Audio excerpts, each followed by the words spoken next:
Hi guys, so I took my listening test and there was nothing that really surprised me about my score. I generally think that I'm a pretty good listener, and the test was obviously how you feel about how you are as a listener. So I wasn't really surprised. I thought that I did pretty good on the test.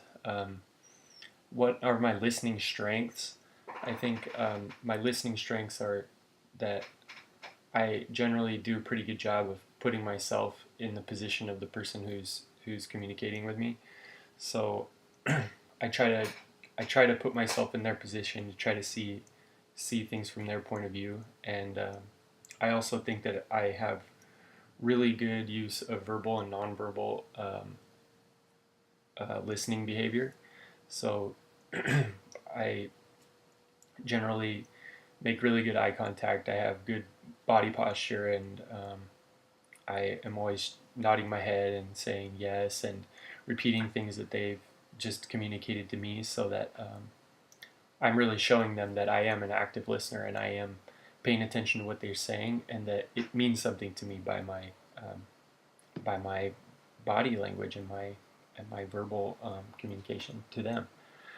Um, Number three is, what are your listening challenges? I think something that stood out to me on the test was when they were asking, um, or, or the question was, as soon as someone says something uh, that you think reflects you negative, you defend yourself.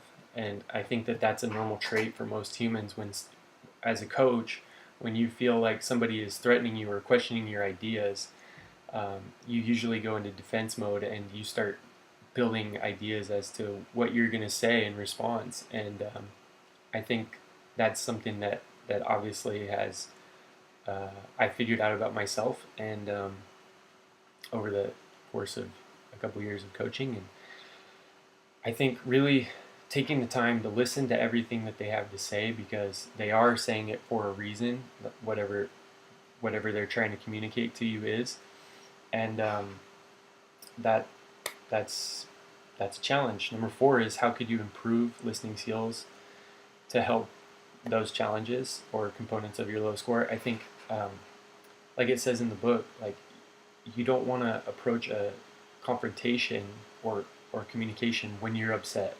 So oftentimes I figured out that listening to what somebody has to say and kind of taking it all in and saying and understanding where they're coming from and not offering a solution or defending myself right away has helped me a lot.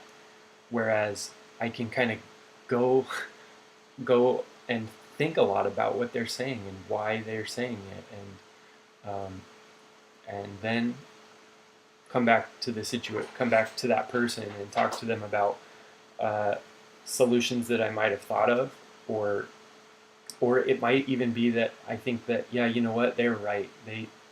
We shouldn't do this play, um, or we shouldn't focus on that sort of thing. So I think just really keeping your composure and listening to what they have to say and learning from it, instead of just going into defense mode right away.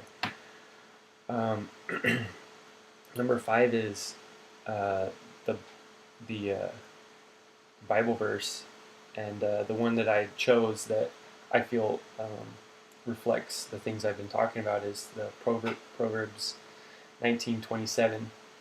Um, don't defend yourself, and learn from what other people are saying. The quote is, "If you stop listening to instructions, you'll keep making you'll keep making stupid mistakes." And um, that's how I interpreted it. Is, don't defend yourself, just learn from what people are saying, because they're saying it for a reason. If you make a mistake, whether it be coaching or something that you say, you're never gonna and you don't listen to what people are actively trying to help you by communicating to you, you're never gonna learn. So that's the one that I really liked, and I thought applied to myself. So those are my those are my listening skills, and I hope you guys are all having a good week. Hear from you guys soon.